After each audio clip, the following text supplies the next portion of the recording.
സംസ്ഥാനത്ത് ബി.ജെ.പി തെരഞ്ഞെടുപ്പ് പ്രചാരണത്തിന് ഔദ്യോഗിക തുടക്കമിടാൻ പ്രധാനമന്ത്രി നരേന്ദ്രമോദി ഇന്ന് തിരുവനന്തപുരത്ത്. കെ. സുരേന്ദ്രൻ നയിക്കുന്ന കേരള പദയാത്രയുടെ സമാപനം മോദി ഉദ്ഘാടനം ചെയ്യും. സെൻട്രൽ സ്റ്റേഡിയത്തിലെ പരിപാടിയിൽ 10,000-ങ്ങളെ അണിനിരത്താനാണ് ബി.ജെ.പിയുടെ ശ്രമം.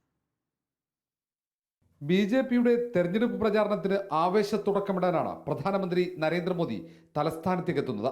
രാവിലെ 10-ന് തിരുവനന്തപുരത്തെത്തുന്ന മോദി 11:30 സെൻട്രൽ സ്റ്റേഡിയത്തിലെത്തും.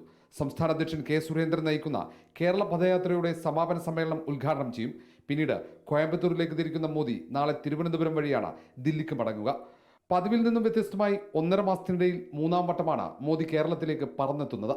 ഈ തവണ കേരളത്തിൽ നേട്ടം കൊയ്യാൻ കഴിയുമെന്നാണ് ബി.ജെ.പിയുടെ പ്രതീക്ഷ. അക്കൗണ്ട് തുറക്കാൻ മോദി പ്രഭാവം തുണച്ചേക്കുമെന്ന കണക്കുകൂട്ടലാണ് നേതൃത്വത്തിന്. ഈ സാഹചര്യത്തിലാണ് രാഷ്ട്രീയ വേദികളിൽ മോദിയുടെ സാന്നിധ്യം ഉറപ്പുവരുത്താൻ ശ്രമിക്കുന്നത്. തൃശൂർ, ഗുരുവായൂർ, എറണാകുളം പര്യടനങ്ങളിലെ ജനസാന്നിധ്യമാണ് ബി.ജെ.പിയുടെ ആത്മവിശ്വാസം. തൃശൂർ മണ്ഡലം കഴിഞ്ഞാൽ ബി.ജെ.പിക്ക് ഏറ്റവും കൂടുതൽ വിജയപ്രതീക്ഷയുള്ള മണ്ഡലങ്ങളിൽ ഒന്നാണ് തിരുവനന്തപുരം. കരുത്തനായ സ്ഥാനാർത്ഥിയെ ഗോദയിലിറക്കി മണ്ഡലം പിടിക്കാനാണ് നീക്കം. കേന്ദ്രമന്ത്രിയും വ്യവസായിയുമായ രാജീവ് ചന്ദ്രശേഖറിന്റെ പേരാണ് ഉയർന്നു കേൾക്കുന്നത്. ഇന്ന് മോദിക്കൊപ്പം വേദിയിൽ രാജീവ് ചന്ദ്രശേഖറും ഉണ്ടാകും. സ്ഥാനാർത്ഥി പ്രഖ്യാപനം വൈകുമെങ്കിലും തിരുവനന്തപുരത്തെ സ്ഥാനാർത്ഥി ആരാണെന്ന സൂചന മോദിയുടെ പ്രസംഗത്തിൽ ഉണ്ടായേക്കും. റിപ്പോർട്ടർ, തിരുവനന്തപുരം.